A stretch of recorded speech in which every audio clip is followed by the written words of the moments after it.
Bonjour et bienvenue sur Télé Djibouti pour suivre cette édition de la mi-journée, les titres de l'actualité.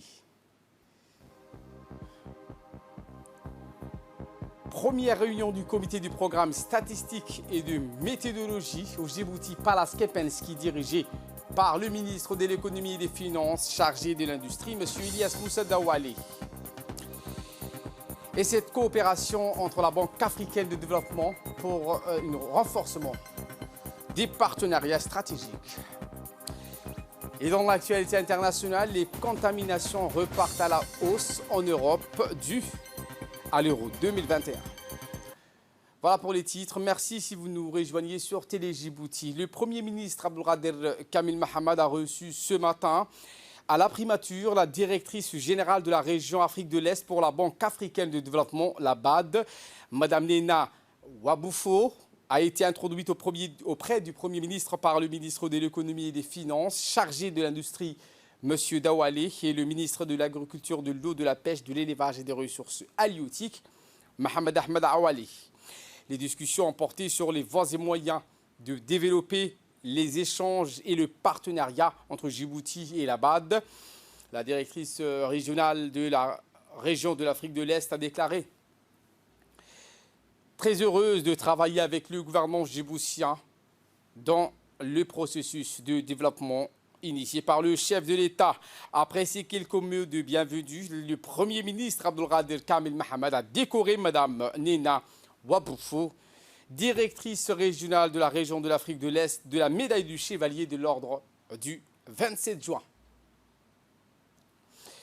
La première réunion du comité de programme statistique et des méthodologies s'est ouverte ce matin au Djibouti Palace Kepensky, une réunion de haut niveau qui a été donc rehaussée avec la participation des hauts cadres de l'administration, des représentants des institutions et partenaires onusiens, organisée par l'Institut national des statistiques de Djibouti, une première édition du comité qui est un organe important qui a servi ce matin du cadre d'échange et du dialogue. En effet, cette réunion, la première du genre, a favorisé une coordination interinstitution en matière de programmes statistiques et une cohérence dans les institutions en matière de programmes statistiques et pratiques, favorisant ainsi une meilleure pratique des activités. Les participants venus des divers départements ministériels ont échangé activement au développement d'un système de statistiques coordonné et à la diffusion de ces statistiques en qualité de bon fonctionnement du système djiboutien. Écoutons pour plus de précision le directeur de l'Institut des statistiques. Je suis très heureux de vous accueillir aujourd'hui pour la tenue de la première réunion du comité de programmes statistiques et de méthodologie. Et je vous remercie d'avoir répondu à notre invitation que nous vous avons adressée. Cette réunion est une suite du Conseil supérieur de la statistique dont la réunion de mise en place a eu lieu en décembre 2020, qui constitue un premier outil de coordination, et qui est suivi aujourd'hui de notre réunion sur le deuxième organe de coordination du système statistique national. Avant d'aller plus loin dans mes propos, il convient de rappeler qu'avant cette réunion du comité, dans sa forme actuelle, instituée par décret en 2015, l'INSTAT a eu à organiser avec les différents acteurs des réunions thématiques, des réunions de coordination sous forme de comités thématiques, soit pour élaborer et harmoniser les métadonnées des indicateurs, soit pour formuler la stratégie nationale de développement de la statistique, soit pour discuter et valider les annuaires statistiques, les questionnaires et les rapports des enquêtes nationales, ou encore soit pour présenter et valider les comptes nationaux. Toutes ces réunions-là ont déjà eu lieu avec certains d'entre vous pour valider par exemple les comptes nationaux, nous avons un comité spécialement dédié à ça. Lorsque nous réalisons une enquête auprès des ménages, une enquête entreprise de façon générale, nous associons aussi les ministères sectoriels. La différence entre le comité de programme et de méthodologie et ce comité thématique sont des tâches officielles et étendues et qui sont attribuées au comité de programme statistique et de méthodologie. Et la composition englobe l'essentiel des producteurs de statistiques, de données et les principaux utilisateurs, ce qui marque la transversalité comme la statistique elle-même l'est. Mesdames et messieurs, cela nous engage désormais à nous mettre face à la lourde mais aussi la stimulante responsabilité d'accomplir la mission qui est assignée au système de statistiques nationales. Prenons la parole également le ministre de l'Économie et des Finances, chargé de l'Industrie, M. Ilyas Moussa Daoualé, a précisé que ce comité aura pour finalité la mise en place d'une feuille de route sur la mise en œuvre des statistiques quantifiables et de qualité qui s'inscrivent selon lui dans la réforme de l'Institut des statistiques et dans la stratégie nationale 2018-2022. Voici ses propos. Il m'est particulièrement heureux d'être parmi vous ce matin à cette première réunion du comité de programme statistique et de méthodologie après la tenue en décembre 2020 de la première réunion du Conseil supérieur de la statistique. Sans vouloir faire un quelconque bilan de mes actions depuis la tutelle de l'INSTAD, que vous connaissez maintenant, c'est l'Institut des statistiques de Djibouti, qui m'a été confié en 2019, et sans remettre en cause ce qui a été fait avant, je peux vous assurer qu'aujourd'hui, nous sommes dans la bonne voie pour bâtir une infrastructure statistique nationale stable, efficace et efficiente, capable de produire et de diffuser suivant les normes internationales et dans les délais requis, des données statistiques fiables, à jour, répondant aux besoins des utilisateurs, notamment pour les prises de décision, ainsi que le suivi et l'évaluation de la mise en œuvre des politiques nationales et programmes de développement. En effet, avec la réforme statistique en cours menée à travers le projet de gestion économique et de développement des statistiques pour la prise de décision, qu'on appelle communément GEDES ou GEDES, mise en place avec l'appui de la Banque mondiale en 2020. Nous prévoyons de renforcer durablement l'institution et le système statistique national à partir de deux axes. Une meilleure coordination rendant fonctionnel le Conseil supérieur de la statistique et le comité de programme statistique et de méthodologie, mais aussi une meilleure mobilisation et une meilleure motivation des ressources humaines par la formation et le recrutement d'un personnel qualifié. Un autre axe d'intervention est l'amélioration notable de la...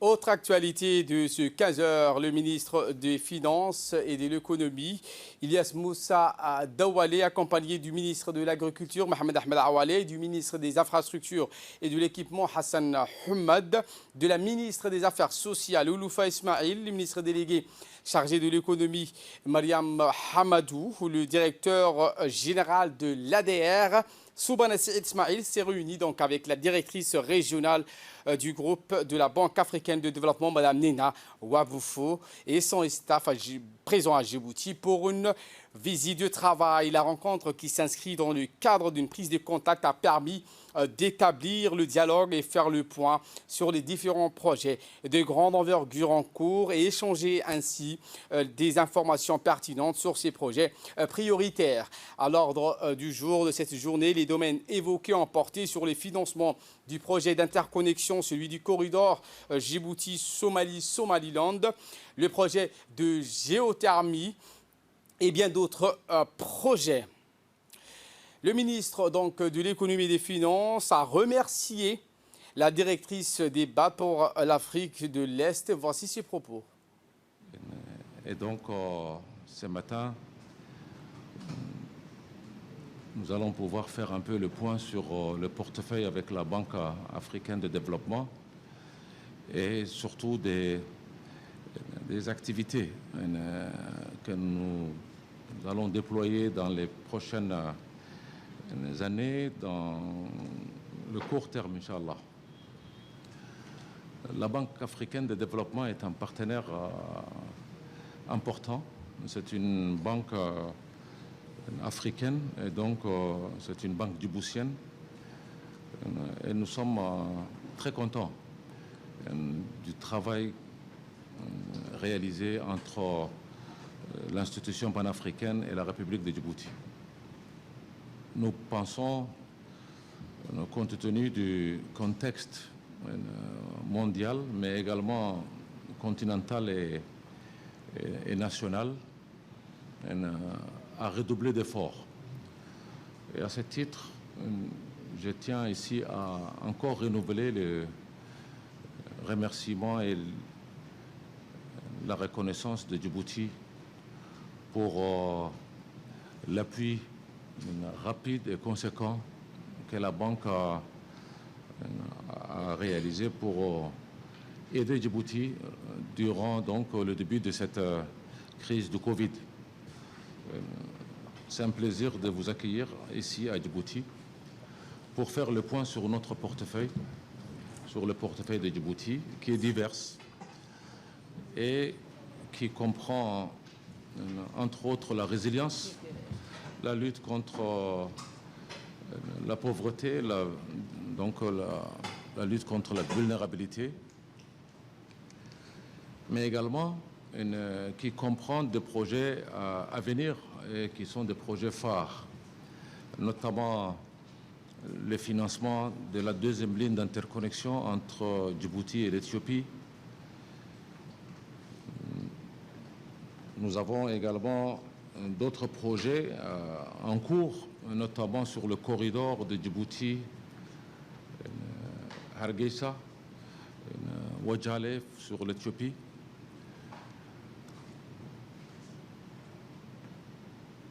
Nous avons également des projets que nous considérons également à l'avenir extrêmement importants et stratégiques, en particulier sur la production de l'énergie géothermique, où la Banque africaine de développement joue un rôle également très important. Donc c'est pour toutes ces raisons que nous estimons votre visite qui présente un caractère assez particulier aujourd'hui, parce que vous êtes également entouré de l'ensemble des équipes, de votre équipe. Ça nous permet pendant quelques jours d'avoir une revue de différents projets, de pouvoir également apprécier les requêtes de Djibouti, notamment dans la lutte contre la soif, qui reste encore un secteur majeur. Écoutons à présent la ministre de l'économie numérique et la ministre des Affaires sociales et de solidarité qui ont pris tour à tour la parole. C'est la 4e révolution et l'Afrique est lancée. Aujourd'hui, Djibouti, à la différence des autres pays, dispose des capacités. Elle est connectée à presque 13 câbles. On a une population de 60% des populations sont jeunes et déjà manient les outils informatiques portables. Et j'ai préparé un plan de travail.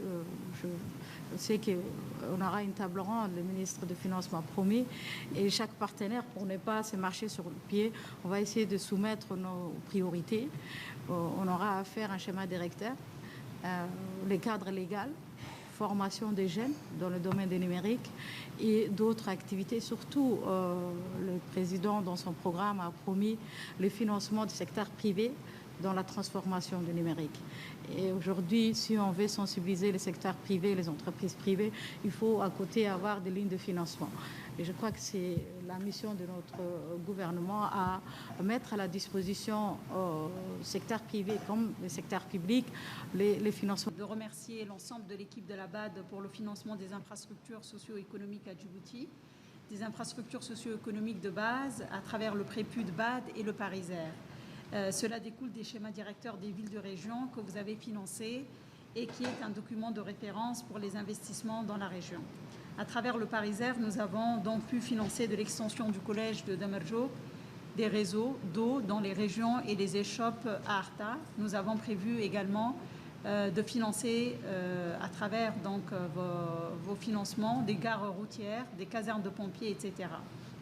L'ensemble de ces travaux a un taux d'exécution, comme le ministre des Finances doit vous accompagner, donc je vais essayer de faire vite, mais l'ensemble des projets a un taux d'exécution de 27%. Si le taux d'exécution est faible, c'est parce qu'il est lié au fait à la finalisation des infrastructures. Eh bien, après cette réunion, la directrice régionale du groupe de la Banque africaine de développement, Mme Waboufou, a effectué une série de visites de terrain dans les infrastructures urbaines de la ville de Djibouti, à savoir les routes, les infrastructures d'eau et d'assainissement. La directrice, toujours accompagnée du directeur des financements extérieurs, Ali Gadili, et du directeur de l'agence djiboutienne de route, Soubana Saïd Ismail. Objectif, constater de visu les problèmes que rencontrent les populations dans les fonctionnements des infrastructures de drainage des eaux, afin donc d'apporter des financements pour des solutions idoines.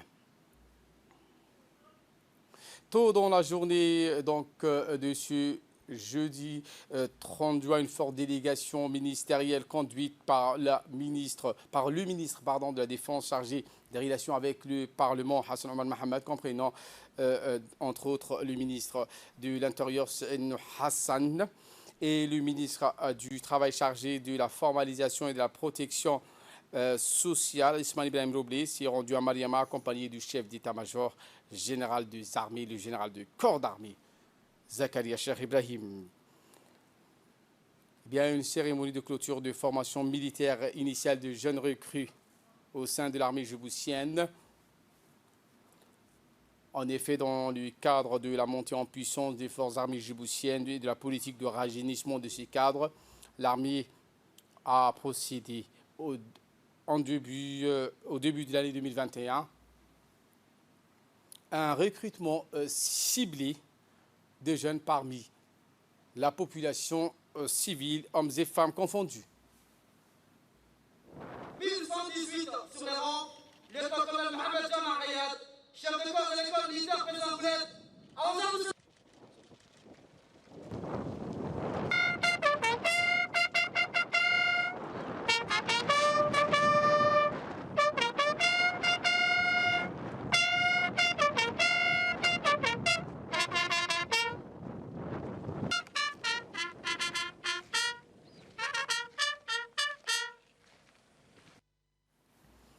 Ainsi, il a fallu introduire aux jeunes engagés le dur métier de soldat qui nécessite courage, abnégation, rigueur, discipline et un dépassement de soi. Cet apprentissage passe par l'enseignement des disciplines propres à l'armée, comme l'école militaire président Goulet de Holhol et la pépinière de la formation de tous soldats.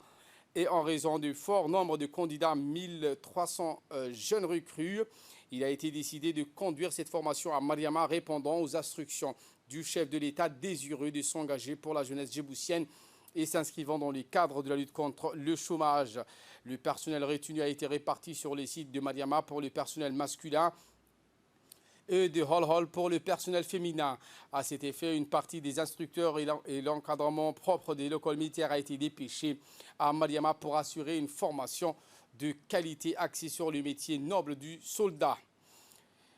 À l'issue du piquet d'honneur, Hassan Omar Mohamed, accompagné du général Zakaria Cheikh Ibrahim, a entamé la revue des troupes composées des 1300 jeunes recrues, de l'encadrement et instructeurs de l'école militaire, président Goulet de Holhol et la délégation des officiers. Le lieutenant-colonel Mohamed Jamal Rayad, commandant de l'école militaire président Goulet de Holhol, a donné un aperçu sur la spécificité de cette formation. Voici ses propos. Excellence, mon général, avant de vous céder respectueusement la parole, je souhaiterais revenir sur ces derniers mois qui ont vu l'école militaire assurer la formation de ses stagiaires. Ces personnels, incorporés en fin janvier 2021, comptent près de 1300 jeunes djiboutiens, dont 165 de sexe féminin, venus de toutes les régions et issus de toutes les couches sociales du pays. Sa composition rappelle de manière symbolique le rôle fondamental que jouent les forces armées djiboutiennes dans la construction de l'unité et de la cohésion nationale.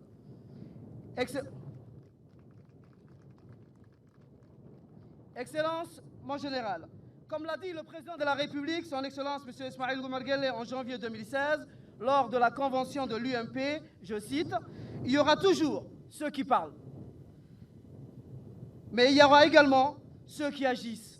Ceux qui parlent n'aiment pas la République, mais tous ceux qui agissent font la République. » Fin de citation. C'est pourquoi nous avons agi. Nous avons agi avec le même état d'esprit qui nous anime depuis plus de 3 ans, celui d'apporter notre pierre à l'édifice de la modernisation des forces armées. C'est donc tout naturellement que je souhaite commencer par remercier le travail extraordinaire et l'investissement personnel et professionnel dont ont fait preuve les personnels de l'école militaire au cours de ces quelques mois. Quand je parle de mes hommes que je commande, je pense également à tous les cadres affectés en renfort et qui, pour la grande majorité, revenaient d'une longue mission opérationnelle en Somalie dans le cadre du Batil 6 et qui, sans se plaindre, ont effectué un travail remarquable. Une telle richesse humaine est exceptionnelle et doit être considérée à sa juste valeur. Afin d'atteindre l'objectif qui nous a été fixé, nous avons gardé en mémoire une citation de notre prophète Mohammed sallallahu alayhi wa sallam, je cite, « Puisque la montagne ne vient pas à nous, allons à la montagne ». Fin de citation.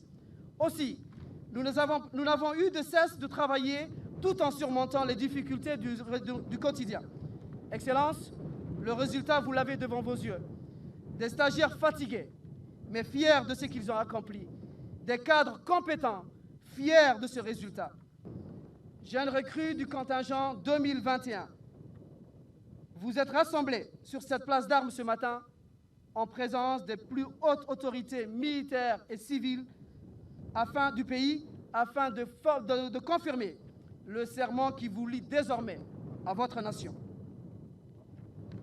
Après plus de 4 mois de formation intensive où rien ne vous a été épargné, vous devrez maintenant prouver que vous êtes digne de vos anciens. Vous devrez comprendre les subtilités de notre métier qui semblent abstraits pour beaucoup.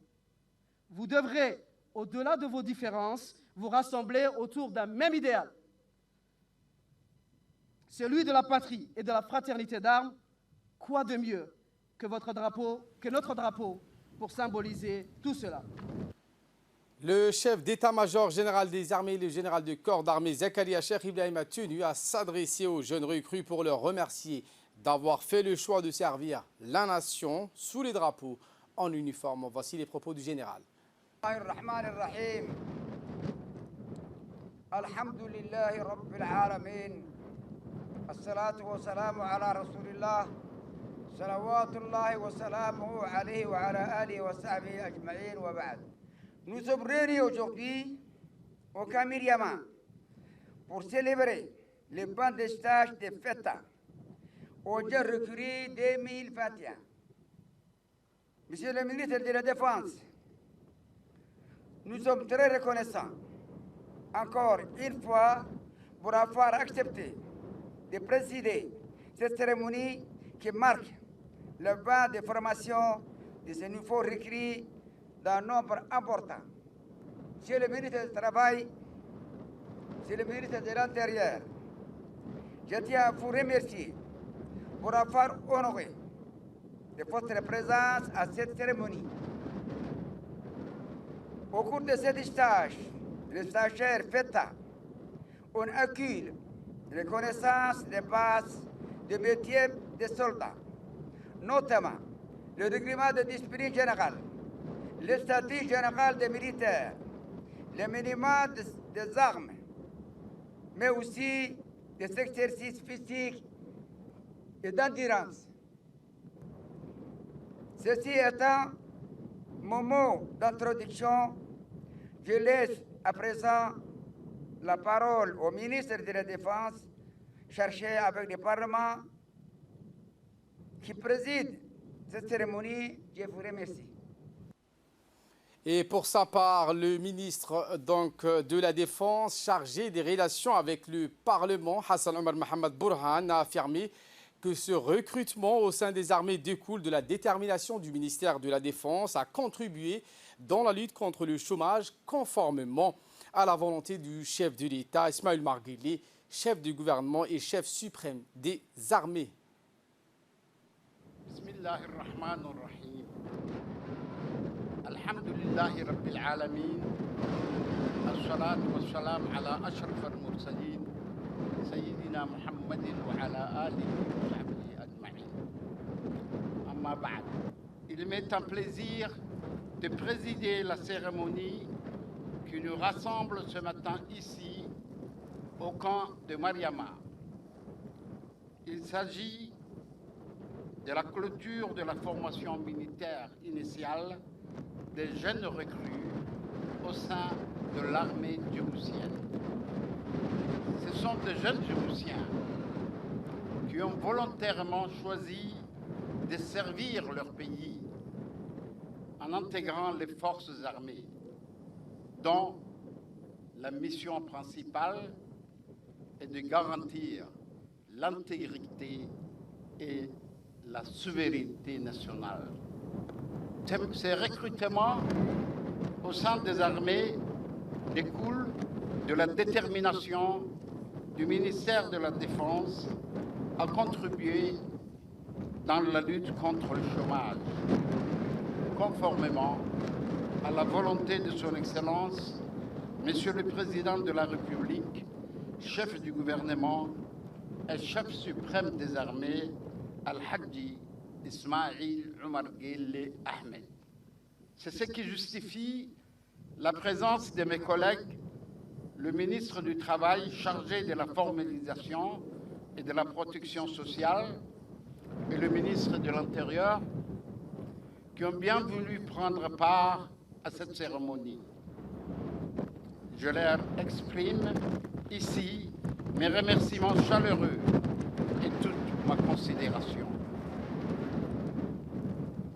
Ce processus de renforcement des capacités opérationnelles s'inscrit parfaitement dans la politique de montée en puissance de nos forces armées, qui a toujours bénéficié de l'appui de son Excellence, le Président de la République, à qui j'exprime haut et fort, en votre nom et à mon nom personnel, mon profond respect et toute ma reconnaissance. En m'exprimant aux stagiaires qui viennent d'achever leur formation initiale, je tiens à vous féliciter pour l'assiduité et la discipline dont vous avez fait preuve tout le long de votre stage. Je vous encourage à présent à mettre en œuvre les nouvelles connaissances que vous avez acquises afin d'accomplir vos missions. Je remercie ensuite le commandant de l'école militaire, président Goulet, l'ensemble des personnels encadrement et les instructeurs pour leur sacrifice et leur dynamisme qui a fait de cette formation une vraie réussite, malgré les difficultés. En terminant, je voulais féliciter le général du corps d'armée, Zakaria Cheikh, chef d'état-major général des armées, pour ses efforts inlassables en vue d'améliorer davantage les niveaux opérationnels des forces armées. Les forces armées djiboutiennes, je le dis de mon cœur, doivent savoir qu'ils ont à leur tête le général Zakaria, un homme qui a combattu pour ce pays. Je suis le témoin oculaire durant toutes ces années Nous avons passé des moments difficiles sur le terrain. Je le félicite encore. Et ayez confiance, Général Zakaria. Et également, je vous assure que le président de la République, El Hadj Ismaïl Omar Guelleh, vous soutient totalement. Vous avez le soutien du président de la République. Et d'ailleurs, dans chaque discours qu'il fait, il n'oublie jamais les forces armées et de sécurité djiboutiennes. Parce que vous êtes les garants de l'intégrité territoriale et de la souveraineté nationale. À vous tous, je renouvelle mon engagement à rester disponible à tout moment pour vous soutenir. Vive la République de Djibouti, vive le président de la République, vive le drapeau de la République de Djibouti. Et en nouvelle du monde, cette fois, le variant Delta, les contaminations repartent à la hausse en Europe. Après 2 mois et demi de baisse, les contaminations au Covid-19 repartent à la hausse en Europe. Seule arme, la course à la vaccination, en cause le variant Delta qui provoque de nouvelles flambées de cas au Royaume-Uni et en Russie. Côté britannique, sa proportion dépasse les 90%. La Russie s'approche du même taux. Le Portugal et on a plus de 56%. Voilà pour l'essentiel de ce 15h. Merci de votre fidélité. Restez avec nous. Le programme continue sur Télé Djibouti.